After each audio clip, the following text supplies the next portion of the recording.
शिव ही आदि, शिव ही अनंत, शिव से चलता सकल ब्रह्मांड, त्रिशूलधारी गंगाधर भोले, भक्तों के संकट हरे सहज ही भोले। आप सभी को महाशिवरात्रि की बहुत बहुत शुभकामनाएं। आज महाशिवरात्रि के इस शुभ अवसर पर आइए सुनते हैं शिव महिमा से युक्त यह पावन कथा। भोलेनाथ आप सभी पर अपना आशीर्वाद सदैव बनाए रखें। कथा शुरू करने से पहले हम सब मिलकर भगवान शिव की स्तुति करें। स्कंद जी बोले, जो सब प्रकार के रोग शोक से रहित है, उन कल्याण स्वरूप भगवान शिव को नमस्कार है।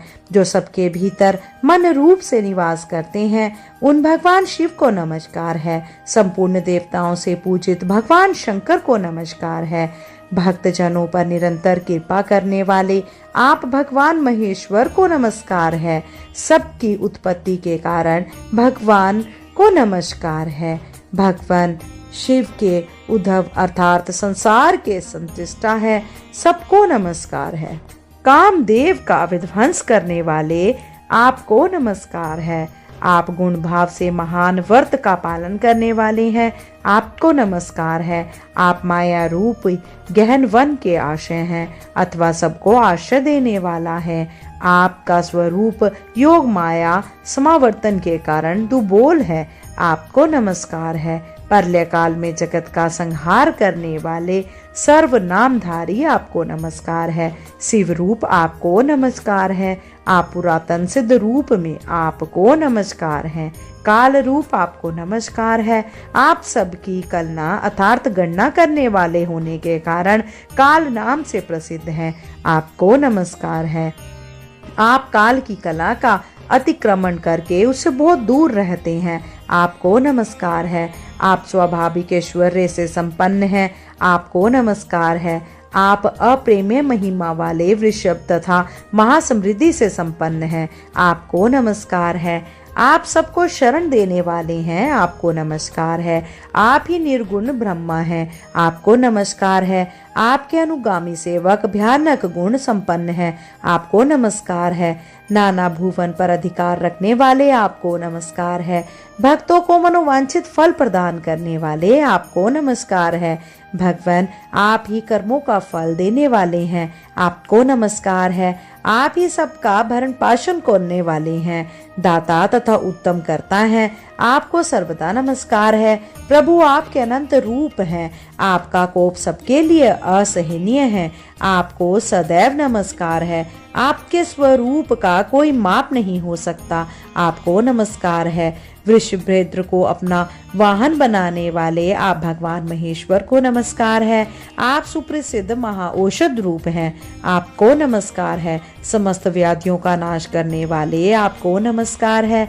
आप चराचर स्वरूप सबको विचार तत्व निर्णायाम कला शक्ति देने वाले कुमारनाथ के नाम से प्रसिद्ध तथा परम कल्याण स्वरूप हैं, आपको नमस्कार है। प्रभु आप मेरे स्वामी हैं, संपूर्ण भूतों के ईश्वर और महेश्वर हैं। आप ही समस्त भोगों के अधिपति हैं, वाणी बल और बुद्धि के अधिपति भी आप ही हैं। आप ही क्रोध और मोह पर शासन करने वाले हैं।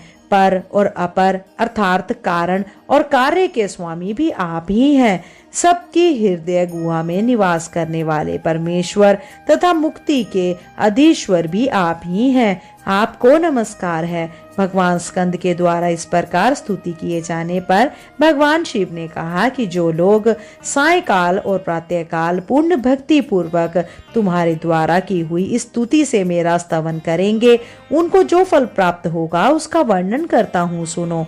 उन्हें कोई रोग नहीं होगा, दरिद्रता भी नहीं होगी तथा प्रयोजनों से कभी वियोग भी नहीं होगा, और वे इस संसार में दुर्लभ भोगों का उपभोग करके मेरे परम धाम को प्राप्त करेंगे।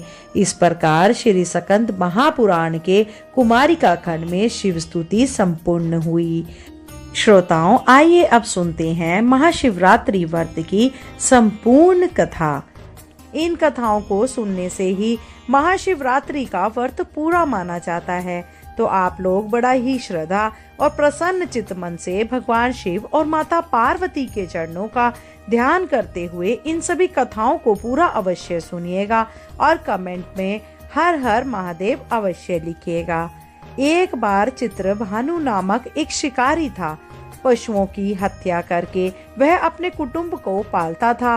वह एक साहूकार का ऋणी था, लेकिन ऋण समय पर ना चुका सकने पर क्रोधित साहूकार ने उसको शिव मठ में बंदी बना लिया। संयोग से उस दिन शिवरात्रि थी। बंदी रहते हुए शिकारी मठ में शिव संबंधी धार्मिक बातें सुनता रहा। वहीं उसने शिवरात्रि व्रत की कथा भी सुनी। संध्या होने पर साहूकार ने उसे बुलाया और ऋण चुकाने के लिए पूछा, तो शिकारी ने अगले दिन सारा ऋण चुका देने का वचन दिया। साहूकार ने उसकी बातें मान ली और उसे छोड़ दिया। शिकारी जंगल में शिकार करने के लिए निकला, लेकिन दिन भर बंदी गृह में रहने के कारण भूख प्यास से व्याकुल था। सूर्य अस्त होने पर वह एक जलाशय के समीप गया और वहां एक घाट के किनारे एक पेड़ पर पीने के लिए थोड़ा सा जल लेकर चढ़ गया, क्योंकि उसे पूरी उम्मीद थी कि कोई ना कोई जानवर अपनी प्यास बुझाने के लिए यहाँ जरूर आएगा। वह पेड़ बेलपत्र का पेड़ था और उसी पेड़ के नीचे शिवलिंग भी था, जो सूखे बेलपत्रों से ढके होने के कारण दिखाई नहीं दे रहा था। शिकारी को उसका पता न चला। भूख और प्यास से थका वह उसी मचान पर बैठ गया। मचान बनाते समय उसने जो टहनियां तोड़ी वे संयोग से शिवलिंग पर जा गिरी। इस प्रकार दिन भर भूखे प्यासे शिकारी का व्रत भी हो गया और शिवलिंग पर बेलपत्र भी चढ़ गए। एक पहर रात्रि बीत जाने पर एक गर्भिणी हिरनी तालाब पर पानी पीने पहुंची।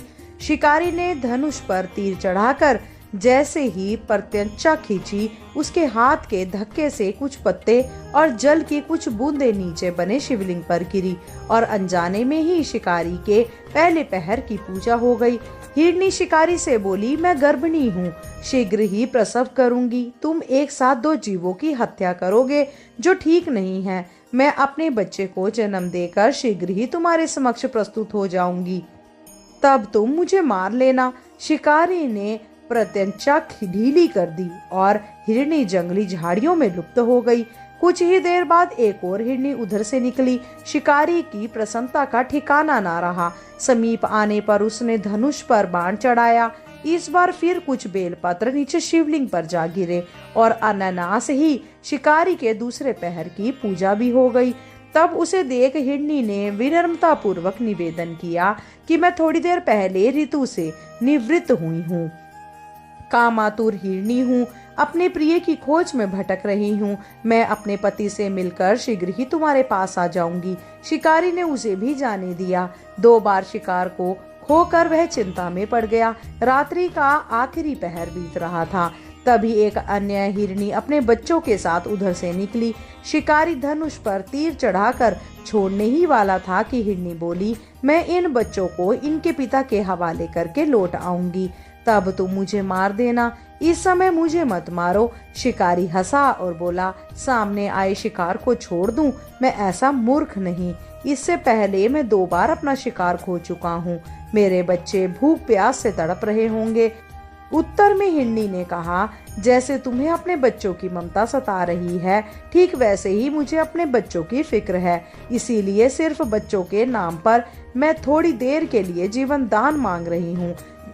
मेरा विश्वास करो, मैं इन्हें इनके पिता के पास छोड़कर तुरंत लौटने की प्रतिज्ञा करती हूँ। हिरनी का दीन स्वर सुनकर शिकारी को उस पर दया आ गई। उसने उस हिरनी को भी जाने दिया। शिकार के अभाव में बेल के वृक्ष पर बैठा शिकारी बेल पत्र तोड़ तोड़ कर नीचे फेंकता जा रहा था। उसकी तीसरे पहर की पूजा भी अपने आप ही संपन्न हो गई। सूर्य उदय होने वाला था तो एक हष्ट पुष्ट हिरण उसी रास्ते पर आया। शिकारी ने सोच लिया कि इसका शिकार वह अवश्य करेगा। शिकारी की तनी प्रज्ञा देखकर हिरण विनती स्वर में बोला, भाई, यदि तुमने मुझे पूर्व आने वाली 3 हिरनियों तथा छोटे छोटे बच्चों को मार डाला है तो मुझे भी मारने में विलंब न करो, ताकि मुझे उनके वियोग में एक क्षण भी दुख न सहना पड़े। मैं उन हिरनियों का पति हूँ। यदि तुमने उसे जीवन दान दिया है तो मुझे भी कुछ क्षण का जीवन दान देने की कृपा करो। मैं उनसे मिलकर तुम्हारे सामने उपस्थित हो जाऊंगा। हिरण की बात सुनकर शिकारी ने सारी कथा हिरण को सुना दी। तब हिरण ने कहा, मेरी तीनों पत्नियां जिस प्रकार प्रतिज्ञाबद्ध होकर गई हैं, वे मेरी मृत्यु से अपने धर्म का पालन नहीं कर पाएंगी। अतः जैसे तुमने उन्हें विश्वास पात्र मानकर छोड़ा है, वैसे ही मुझे भी जाने दो। मैं उन सब के साथ तुम्हारे सामने शीघ्र ही उपस्थित होता हूँ। उपवास, रात्रि जागरण तथा शिवलिंग पर बेलपत्र चढ़ने से शिकारी का हिंसक हृदय निर्मल हो गया था। उसमें भगवत शक्ति का वास हो गया था। उसके हाथ में धनुष तथा बाण छूट गया और उसने मृग को जाने दिया। थोड़ी ही देर बाद वह हिरण सपरिवार शिकारी के समक्ष उपस्थित हो गया ताकि वह उनका शिकार कर सके। किंतु जंगली पशुओं की ऐसी सत्यता, सात्विकता एवं सामूहिक प्रेम भावना देखकर शिकारी को बड़ी गिलियानी हुई। उसके नेत्रों से आंसुओं की झड़ी लग गई। उस मृग परिवार को मारकर शिकारी ने अपने कठोर हृदय को जीव हिंसा से हटाकर सदा के लिए कोमल एवं दयालु बना लिया। देवलोक से समस्त देव समाज भी इस घटना को देख रहे थे। उसके ऐसा करने पर भगवान शंकर ने प्रसन्न होकर तत्काल उसे अपने दिव्य स्वरूप के दर्शन करवाए और उसे सुख समृद्धि का वरदान देकर गुहा नाम प्रदान किया। यही वह गुहा था जिसके साथ भगवान श्री राम ने मित्रता की थी। बोलिए श्री शंकर पार्वती भगवान की जय। आइए अब मनोकामनाओं की पूर्ति करने वाली दूसरी कथा को सुनते हैं। एक बार की बात है, माता पार्वती शिवजी जी को पति रूप में प्राप्त करने के लिए घोर तप कर रही थी। उनके तप को देखकर देवताओं ने शिवजी जी से देवी की मनोकामना को पूर्ण करने की प्रार्थना की। शिवजी जी ने पार्वती जी की परीक्षा लेने के लिए सप्तऋषियों को भेजा। सप्तऋषियों ने शिवजी जी के सैकड़ों अवगुण गिनाए, पर पार्वती जी को महादेव के अलावा किसी और से विवाह मंजूर नहीं था।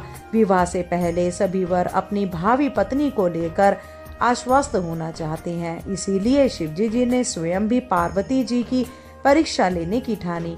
भगवान शंकर प्रकट हुए और पार्वती जी को वरदान देकर अंतर ध्यान हुए। इतने में पार्वती माता जहां तप कर रही थी, वहीं पास में तालाब में मगरमच्छ ने एक लड़के को पकड़ लिया। लड़का जान बचाने के लिए चिल्लाने लगा। पार्वती जी ने उस बच्चे की चीख सुनी तो वह रह नहीं पाई। द्रवित हृदय होकर वह तालाब पर पहुंची। वहां पहुंचकर देखती है कि मगरमच्छ लड़के को तालाब के अंदर खींच कर ले जा रहा है। लड़के ने देवी को देखकर कहा, मेरी ना तो माँ है ना बाप, ना ही कोई मित्र है। माता आप मेरी रक्षा करें। पार्वती जी ने कहा कि हे मगरमच्छ, इस लड़के को छोड़ दो। मगरमच्छ बोला, दिन के छठे पहर में जो मुझे मिलता है उसे अपना आहार समझकर स्वीकार करना मेरा नियम है। ब्रह्मदेव ने दिन के छठे पहर इस लड़के को भेजा है, मैं इसे क्यों छोड़ूं? पार्वती जी ने विनती की, तुम इसे छोड़ दो, बदले में तुम्हें जो चाहिए वह मुझसे कहो। मगरमच्छ बोला, एक ही शर्त पर मैं इसे छोड़ सकता हूँ। आपने तप करके महादेव जी से जो वरदान लिया है, यदि उस तप का फल मुझे दे दें तो मैं इसे छोड़ दूंगा। पार्वती जी तुरंत तैयार हो गई। उन्होंने कहा, मैं अपने तप का फल तुम्हें देने को तैयार हूँ, लेकिन तुम इस लड़के को छोड़ दो। मगरमच्छ ने समझाया, सोच लो देवी, जोश में आकर संकल्प मत करो। हजारों वर्षों तक जैसा तप आपने किया है वैसा देवताओं के लिए भी संभव नहीं है। उसका सारा फल इस बालक के प्राणों के बदले चला जाएगा। पार्वती जी ने कहा कि मेरा निश्चय पक्का है, मैं तुम्हें अपने तप का फल देती हूँ, तुम इसको जीवन दे दो। मगरमच्छ ने पार्वती जी से तप दान करने का संकल्प करवाया। तप का दान होते ही मगरमच्छ का देह तेज से चमकने लगा। मगरमच्छ बोला, हे पार्वती, देखो तप के प्रभाव से मैं तेजस्वी बन गया हूँ। तुमने जीवन भर की पूंजी एक बच्चे के लिए व्यर्थ कर दी। चाहो तो अपनी भूल सुधारने का एक मौका और दे सकता हूँ। पार्वती जी ने कहा कि हे मगरमच्छ, तप तो मैं पुनः कर सकती हूँ, किंतु यदि तुम इस लड़के को निगल जाते तो इसका जीवन वापस नहीं मिल सकता था। देखते ही देखते वह लड़का अदृश्य हो गया। मगरमच्छ भी लुप्त हो गया। पार्वती जी ने विचार किया कि मैंने तप तो दान कर दिया है, अब पुनः तप आरंभ करूंगी। पार्वती जी ने फिर से तप करने का संकल्प लिया। भगवान सदाशिव फिर से प्रकट होकर बोले, पार्वती भला अब क्यों तप कर रही हो? पार्वती जी ने कहा कि प्रभु, मैंने अपने तप का फल दान कर दिया है। आपको पति रूप में पाने के संकल्प के लिए मैं फिर से वैसा ही घोर तप करके आपको प्रसन्न करूंगी। महादेव जी बोले, मगरमच्छ और लड़के दोनों रूपों में मैं ही था, तुम्हारा चित्त प्राणी मात्र में अपने सुख दुख का अनुभव करता है या नहीं, इसकी परीक्षा लेने के लिए मैंने यह लीला रची थी। अनेक रूपों में दिखने वाला मैं ही एक हूँ। मैं अनेक शरीरों में शरीरों से अलग निर्विकार हूँ। तुमने अपना तप मुझे ही दिया है, इसीलिए अब और तप करने की कोई जरूरत नहीं है। देवी ने महादेव को प्रणाम कर प्रसन्नता मन से विदा किया। बोलिए शंकर पार्वती भगवान की जय। आइए अब मनोकामनाओं को पूरा करने वाली दूसरी कथा को भी सुनते हैं। एक शिव मंदिर में एक बड़ा सा पेड़ था। उसी पेड़ पर एक गुरैया का जोड़ा रहा करता था। वह गौरैया का जोड़ा बड़ा ही शिव भक्त था। जब भी मंदिर में आरती और पूजन होता तो वह गौरैया का जोड़ा भी मंदिर में जाकर भगवान शिव और माता पार्वती की भक्ति में लीन हो जाता था तथा दिन भर इसी मंदिर में रहता था। इस मंदिर से वे अपने एवं अपने बच्चों के लिए दाना पानी का इंतजाम करते थे। इस शिव मंदिर के समीप में एक बूढ़ी माता का घर था। उनकी कोई संतान नहीं थी। वह अपने घर में अकेले रहती थी। बूढ़ी माँ को पक्षियों से बहुत प्रेम था। वह अपनी छत पर प्रतिदिन पक्षियों के लिए दाना और पानी रखा करती थी। मंदिर में रहने वाला गौरैया का जोड़ा भी उनकी छत पर आकर दाना पानी खाया करता था। इसी तरह कई दिन व्यतीत होते गए। कुछ दिनों के बाद वह बूढ़ी माता बीमार पड़ जाती है और अपने घर की छत पर दाना पानी डालने में असमर्थ हो जाती है। वह गौरैया का जोड़ा जब छत पर आता तो दाना पानी ना पाकर चिंतित हो जाता। बूढ़ी माता की देखभाल करने वाला कोई भी नहीं था। उनका स्वास्थ्य दिन प्रतिदिन बिगड़ता चला गया और एक दिन उनकी मृत्यु हो जाती है। गौरैया का जोड़ा प्रतिदिन छत पर आता। केवल दाना पानी ना देखकर गौरैया का जोड़ा बूढ़ी माता को पूरे गांव में ढूंढता है, किंतु उनकी बूढ़ी माता कहीं नहीं मिलती है। तब माता गौरैया अपने पति से कहती है कि हमें बूढ़ी माता के घर के अंदर चलकर देखना चाहिए कि आखिर बूढ़ी माता कहाँ गई। जब गौरैया का जोड़ा घर के अंदर जाता है तो बूढ़ी माता वहाँ पर लेटी होती है। उनके शरीर में कोई भी हलचल नहीं होती है। नर गौरैया अपनी पत्नी से कहता है बूढ़ी माता अब इस दुनिया में नहीं रही। यह देखकर गौरैया का जोड़ा बहुत दुखी हो जाता है। फिर वह दोनों वहां से चले जाते हैं और शाम के समय जब शिव मंदिर में आरती होती है तो वह दोनों वहां पर जाकर भगवान शिव की आराधना करते हैं। वे दोनों दाना पानी कुछ भी ग्रहण नहीं करते हैं और भगवान शिव की तपस्या में लीन हो जाते हैं। इस तरह तपस्या करते करते कई महीने बीत जाते हैं। उनकी भक्ति और आराधना से भगवान शिव अत्यंत प्रसन्न हो जाते हैं और गौरैया के जोड़े को दर्शन देते हैं और शिव जी कहते हैं कि तुम दोनों ने पक्षी की योनि में होकर भी मेरा बहुत बड़ा तप किया है। मैं तुम्हारी भक्ति से अत्यंत प्रसन्न हूँ। मैं तुम्हें वचन देता हूँ कि तुम मुझसे जो भी मांगोगे मैं तुम्हें दूंगा। इस पर गौरैया का जोड़ा भगवान भोलेनाथ से कहता है कि हे प्रभु, इस मंदिर के पास जो बूढ़ी माता रहती है उन्हें आप फिर से जीवित कर दीजिए। भगवान शिव कहते हैं कि यह तो प्रकृति के नियम के खिलाफ है, यह कैसे हो सकता है। तब गौरैया का जोड़ा कहता है कि हे प्रभु, आपने हमें वचन दिया है कि हम लोग जो मांगेंगे वह आप हमें देंगे। इस पर भगवान शिव चिंता में पड़ जाते हैं और फिर कहते हैं कि मैं अपने वचन और तुम्हारे हट के कारण विवश हो गया हूँ। और भगवान शिव बूढ़ी माता को फिर से जीवित कर देते हैं। बूढ़ी माता जब अपनी आंखें खोलती है तो अपने सामने भगवान शिव को देखकर प्रसन्नता से भर जाती है और भगवान शिव से कहती है कि हे महादेव, आपके दर्शन करके मेरे जन्म जन्म के पाप नष्ट हो गए। मैंने ऐसा कौन सा पुण्य किया था जो आपने मुझे दर्शन दिए और मुझे दोबारा जीवित कर दिया। तब भगवान शिव कहते हैं कि हे बूढ़ी माता, यह सब तुम्हारे स्वयं के कारण नहीं हुआ। जिस गौरैया के जोड़े को तुम प्रतिदिन दाना पानी देती थी, उस गौरैया के जोड़े के कारण ही ऐसा संभव हुआ है। उन दोनों ने दिन रात मेरी कठोर तपस्या की है, जिसके कारण मैंने प्रसन्न होकर तुम्हें जीवन दान दिया है। ऐसा कहकर भगवान शिव अंतर्ध्यान हो जाते हैं। बूढ़ी माता फिर से प्रतिदिन अपनी छत पर पक्षियों के लिए दाना पानी रखने लगती है और वह गौरैया का जोड़ा फिर से खुशी खुशी वहां पर आने लगता है। बूढ़ी माता उस गौरैया के जोड़े से कहती है कि तुम दोनों ने मुझ पर बड़ा एहसान किया है, इसीलिए मैं चाहती हूँ कि तुम दोनों मेरे घर पर आकर रहो। फिर गौरैया का जोड़ा बूढ़ी माता के घर पर ही रहने लगता है। धीरे धीरे गोरैया चिड़िया और बूढ़ी माता की ख्याति पूरे गांव में फैल जाती है और जो भी उस गोरैया के जोड़े और बूढ़ी माता के दर्शन कर लेता तो भगवान शिव और माता पार्वती की कृपा से उसकी सभी मनोकामनाएं पूर्ण हो जाती और उसके सारे रोग ठीक हो जाते। भारत के गुजरात में आज भी बूढ़ी माता और गोरैया का मंदिर स्थित है। जैसे भगवान भोलेनाथ ने गोरैया की मनोकामनाएं पूर्ण की, ऐसे ही सबकी मनोकामनाओं को पूर्ण करना। बोलिए शिव पार्वती भगवान की जय।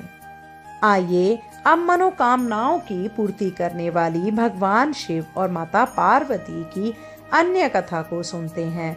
तो इस कथा को पूरी श्रद्धा और प्रसन्न चित्त मन से पूरा अवश्य सुनिएगा। एक गांव में भगवान शिव का परम भक्त एवं ब्राह्मण रहता था। पंडित जी जब तक रोज सुबह ब्रह्म मुहूर्त में उठकर नित्य कर्मों से निवृत्त होने के पश्चात भगवान शंकर का पूजन नहीं कर लेते थे, तब तक उन्हें चैन नहीं पड़ता था। जो कुछ भी दान दक्षिणा में आ जाता उसी से पंडित जी अपना गुजारा करते थे और दयालु इतने थे कि जब भी कोई जरूरतमंद मिल जाता तो अपनी क्षमता के अनुसार उसकी सेवा जरूर करते थे। इस कारण शिवजी जी के परम भक्त ब्राह्मण देवता गरीबी का जीवन व्यतीत कर रहे थे। पंडित जी की इस दानी प्रवृत्ति से उनकी पत्नी उनसे चिढ़ती तो थी ही, किंतु उनकी भक्ति परायणता को देख उनसे अत्यधिक प्रेम करती थी, इसीलिए वह कभी भी उनका अपमान नहीं करती थी। साथ ही अपनी जरूरत का धन वह आस पड़ोस में मजदूरी करके जुटा लेती थी। एक समय ऐसा आया जब मंदिर में दान दक्षिणा कम आने लगी, जिससे पंडित जी को आर्थिक तंगी का सामना करना पड़ा। घर की मूल आवश्यकताओं की पूर्ति नहीं होने के कारण ब्राह्मणी दुखी रहने लगी। इसी तरह दिन बीतने लगे। एक दिन महाशिवरात्रि का दिन आया। उस दिन भी पंडित जी हमेशा की तरह ब्रह्म मुहूर्त में उठकर नित्य कर्मों से निवृत्त होने के लिए नदी की ओर चल दिए। संयोग से उस समय उस राह से पार्वती जी और शिवजी जी गुजर रहे थे। अचानक पार्वती जी की नजर उस ब्राह्मण पर पड़ी। आज पंडित जी महाशिवरात्रि को लेकर इतने उत्साहित नहीं थे जितने की अक्सर हुआ करते थे। पार्वती जी को बात समझते देर ना लगी। उन्होंने शिवजी जी से कहा कि भगवान, यह ब्राह्मण देवता प्रतिदिन आपकी उपासना करते हैं, फिर भी आपको इसकी चिंता नहीं है। पार्वती जी की बात सुनकर शिवजी जी बोले, देवी, अगर मैं अपने भक्तों की चिंता नहीं करूंगा तो कौन करेगा? पार्वती जी बोली, ये तो है देव, आपने अब तक इसकी सहायता क्यों नहीं की? तब शिवजी जी बोले कि देवी, आप निश्चिंत रहिए, अब तक उसने जितने बेलपत्र शिवलिंग पर चढ़ाए हैं वही बेलपत्र आज रात में उसे धनपति बना देंगे। और यह बातचीत करके पार्वती जी और शिवजी जी चल दिए।